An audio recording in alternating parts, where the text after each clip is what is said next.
tu as ton idée, tu dis, ok, elle est spécifique. Comment peut-elle être spécifique?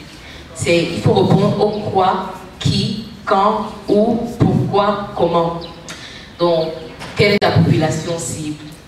Quel est ton produit phare? Où est-ce que tu vas proposer ce produit-là?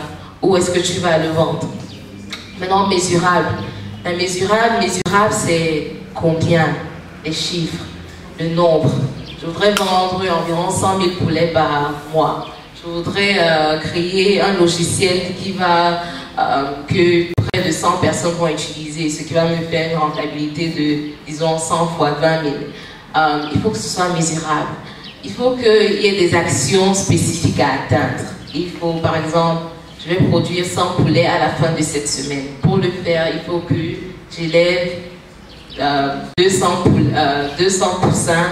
aujourd'hui pour que s'il y a 100% qui meurent dès la fin de la semaine, j'aurai au moins 100 poulets. Donc, action. Réaliste, c'est quoi? C'est basé sur le marché. As-tu un besoin? As-tu les capacités pour exécuter cette idée? As-tu assez de personnel? Mon environnement me permet-il? Et le temps, quand serait-ce implanté? Donc, il faut se donner les dates d'échéance. Dans 3 mois, je voudrais pouvoir atteindre cet objectif. Dans 6 mois, intermédiaire, cet objectif. Dans 1 an, je voudrais atteindre cet objectif. Et quand tu vois que tes idées sont smart, tu peux passer à la prochaine étape. C'est une analyse encore qui est, je suis sûre que beaucoup d'entre vous la connaissent déjà, le SWOT test. C'est encore un acronyme. C'est les Strengths, Weaknesses, Opportunities and Threats. Pour traduire en français, Strengths, c'est les forces. Tu dois analyser, bon, mon idée, voilà, elle est smart et tout. Maintenant, quelles sont mes forces? Quelles sont mes faiblesses? Quelles sont mes opportunités? Quelles sont mes menaces? Les menaces. Les forces, c'est quoi? Tu dis, ok, me voici, je suis une étudiante, j'ai fait économie et je voudrais faire une entreprise où je fais des études de marché pour différentes personnes. Quelles sont mes forces? J'ai le savoir académique, je peux faire ça à un prix vraiment bas comparé à la compétition et j'ai accès à mes professeurs qui peuvent me coacher sans que je ne paye rien du tout. Mes faiblesses, maintenant mes faiblesses c'est quoi? Bon, je n'ai pas de local, je n'ai pas d'argent, je ne sais pas comment commencer, je n'ai pas de formation, je suis très limitée. Mais quelles sont mes opportunités?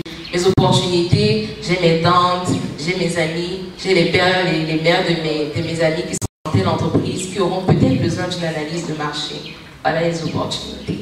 Et aussi, il n'y a pas de gens qui proposent mes services à un prix comme le mien.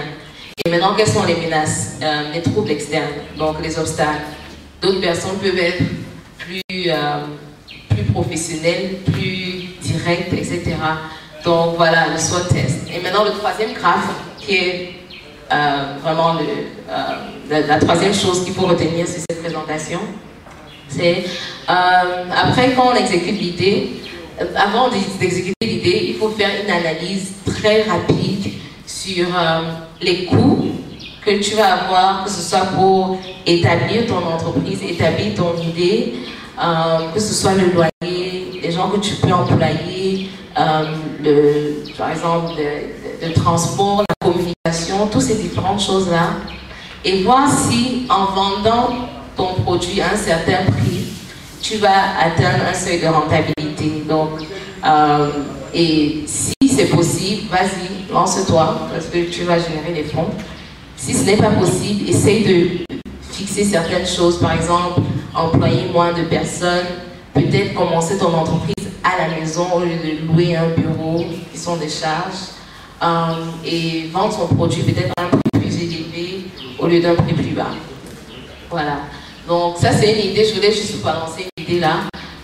C'est des Européennes qui ont eu l'idée d'utiliser les feuilles de banane qui sont utilisées ici très localement, comme rien du tout, c'est disponible partout. Elles ont décidé de faire des feuilles de banane pour faire des emballages. Mais pas seulement les emballages pour le couscous, des trucs comme ça, mais les emballages pour les cadeaux, etc. Et c'est un business qui marche très bien, énormément. Ça, c'est juste une idée pour vous dire, c'est basé sur une idée avec ce qui est disponible là.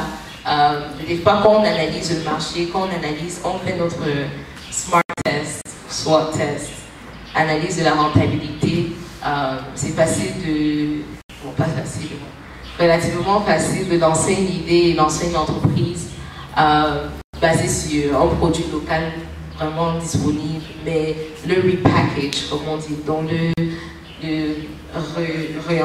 repackager, je sais pas, ça en français. Et donc voilà, le dernier slide, c'est, je vais pas m'attarder, donc il faut mieux, la prochaine présentation d'Eric Elindo qui est sur le montage du projet, sur l'entreprise même, comment l'entreprise naît, comment l'entreprise évolue. Et là, vous pourrez, ça va mieux mûrir ces idées-là que j'ai lancées de gauche à droite. Donc, merci.